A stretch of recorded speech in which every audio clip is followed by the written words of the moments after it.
The dark and criminal history of Mike Tyson. It is widely acknowledged that Mike Tyson is one of the most legendary figures in the history of the sport of boxing. Fans from all over the world revered and admired Tyson because of his ruthlessness and aggressive demeanor, which earned him the status of a cult hero. But stop!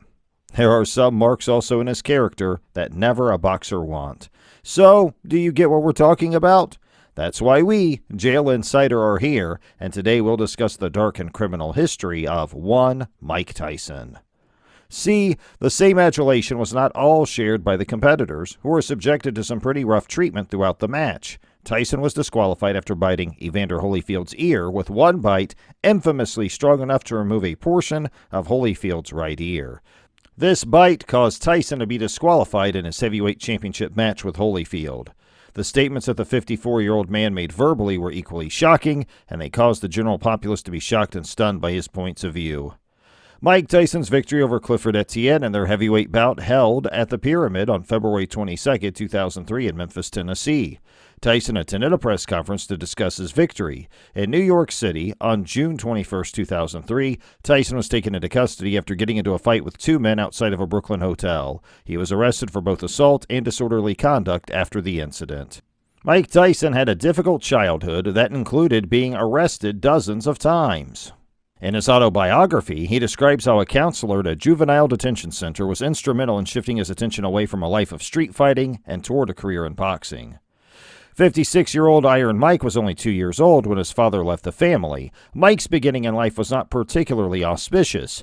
It is reported that Mike had been arrested more than 40 times before the age of 13, despite the fact that he moved around from one dangerous neighborhood to another. He spent his childhood in the Brownsville neighborhood of Brooklyn, and he recalled how his early involvement in criminal activity was at odds with his goal of earning his mother's approval. In the podcast, he explained, "I didn't want to disappoint my mother in any way. My mother contributed a great deal in many ways. Constantly go to different police stations to get my ass out of there. She would severely beat me in front of other people, including the police. Before I turned 12, I was taken into custody 40 times for various offenses. My mother was always so respectful and proud, but I was always so conceited." On the show, he admitted to committing crimes such as burglaries, pickpocketing, and snatching jewelry. He continued by saying a one-punch knockout and then go in their pocket, robbery. According to what he wrote in An Undisputed Truth, his early involvement in criminal activity and street fighting led to his enrollment in the Tyrone School for Boys, which altered the trajectory of his life. According to what Mike Tyson has written, his counselor, Bobby Stewart, was the one who trained him and helped him develop an interest in boxing. Later on, the counselor made the introduction for Tyson to the legendary boxing trainer, Cus D'Amato.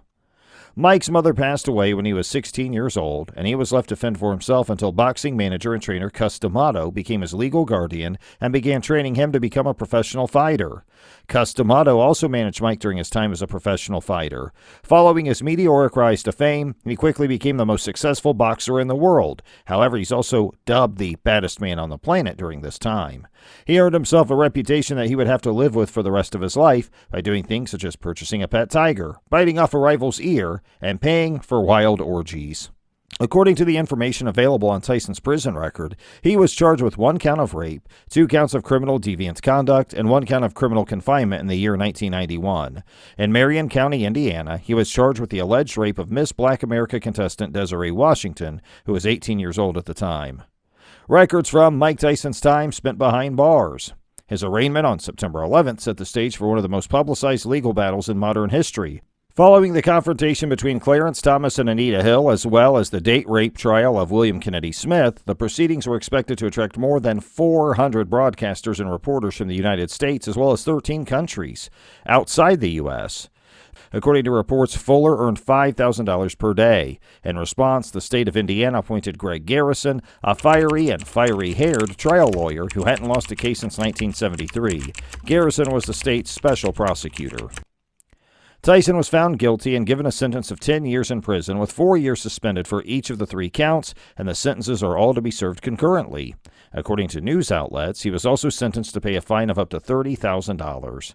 He was finally let out of jail after serving 3 years due to his exemplary behavior, but he was placed on probation for another 4 years after he was released.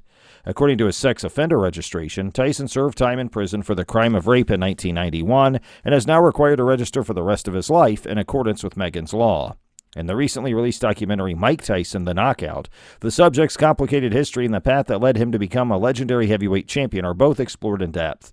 Tyson asserts that he did not rape the woman, despite the fact that he is a lifelong sexual offender.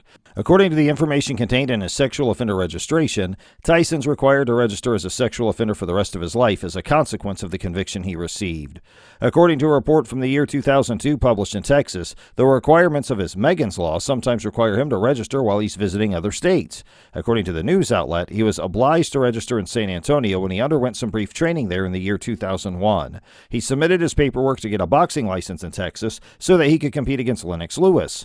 According to the information provided by the news outlet, the state of Texas has a law that requires people who've been convicted of sex crimes to register with the authorities whenever they visit the state.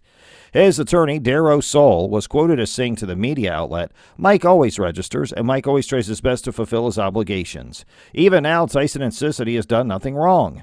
In the year 2020, he stated to MMA NYTT, "I did not violate that woman." An interesting thing, and kind of funny simultaneously, Tyson has stated that the time he crashed a Ferrari through a window in a building was his favorite arrest.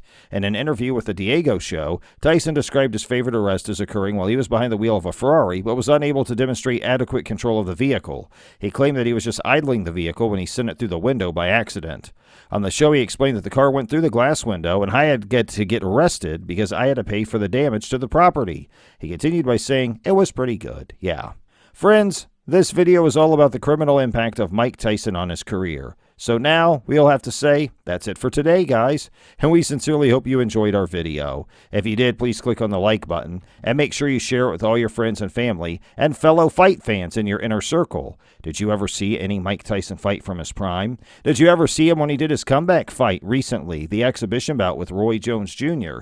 There is some rumors that Mike Tyson could have another fight in the near future with one of the Paul brothers, perhaps. That'll be something for us to keep our eyes on. Hey, let us know your favorite Mike Tyson fight all time, or if you had another favorite boxer, in the comment space below. We always love checking in with you, and that's why we ask you if you have any other questions or comments or any other further feedback, always leave them with us below. We always love to hear from you, our viewers. Remember, we wouldn't be here if not for you on Jail Insider.